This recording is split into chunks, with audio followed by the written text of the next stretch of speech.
புது வீடு கட்டுறேன். என்ன டைல்ஸ் போடலாம்? ஹர்ஷா டைல்ஸ் வாங்க. இது ஆர்டினரி இல்ல, எக்ஸ்ட்ராஆர்டினரி. ஹர்ஷா டைல்ஸ். இனிமே கண்ணை மூடிட்டு கடலை எண்ணெய் வாங்கலாம். ஏன்னா மந்த்ரா கடலை எண்ணெய் இதயத்தின் தயாரிப்பு. வறுக்க பொரிக்க ஏன் எல்லா சமையலுக்கும் மந்த்ரா தான். மந்த்ரா கடலை எண்ணெய், அபார ருசி, ஆரோக்கியமான உடல் நலம்.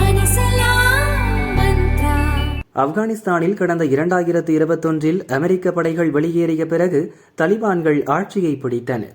அதன் பிறகே டிடிபி எனப்படும் தெரிக்கி தலிபான் பாகிஸ்தான் அமைப்பைச் சேர்ந்த பயங்கரவாதிகள் தலை தூக்க துவங்கியதாக பாகிஸ்தான் குற்றம் சாட்டி வருகிறது. டிடிபி பயங்கரவாதிகளுக்கு எதிராக ஆபரேஷன் கசப்லில் ஹக் என்ற பெயரில் ஆப்கானின் காபூல், கந்தகார், பக்டியா, நங்கர்ஹார், ஜலாலாபாத் உள்ளிட்ட நகரங்கள் மீது பாகிஸ்தான் ராணுவம் வான்வழி தாக்குதல் நடத்தியது.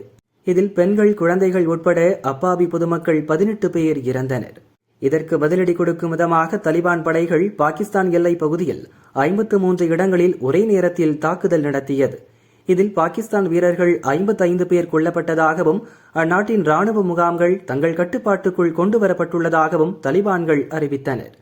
இதையடுத்து ஆப்கானிஸ்தான் மீது பகிரங்க போர் என்ற நிலை வந்துவிட்டதாக பாகிஸ்தான் ராணுவ அமைச்சர் கவாஜா ஆசிப் அறிவித்தார்.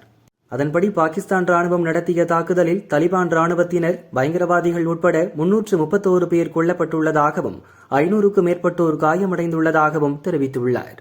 மேலும் 104 ஆப்கான் ராணுவ சோதனை சாவடிகள், 163 டாங்கிகள் மற்றும் கவச வாகனங்கள் அழிக்கப்பட்டுள்ளதாகவும் 37 இடங்களில் வான் தாக்குதல்கள் நடத்தப்பட்டுள்ளதாகவும் பாகிஸ்தான் ராணுவம் கூறியுள்ளது.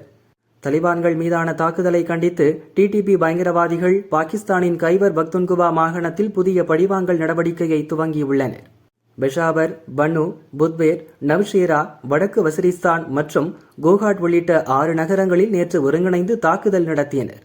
போலீஸ் ஸ்டேஷன்கள், பாதுகாப்பு அமைப்புகள் மீது தாக்குதல் நடத்தப்பட்டதில் 7 போலீசார் உட்பட 11 பேர் இறந்தனர்.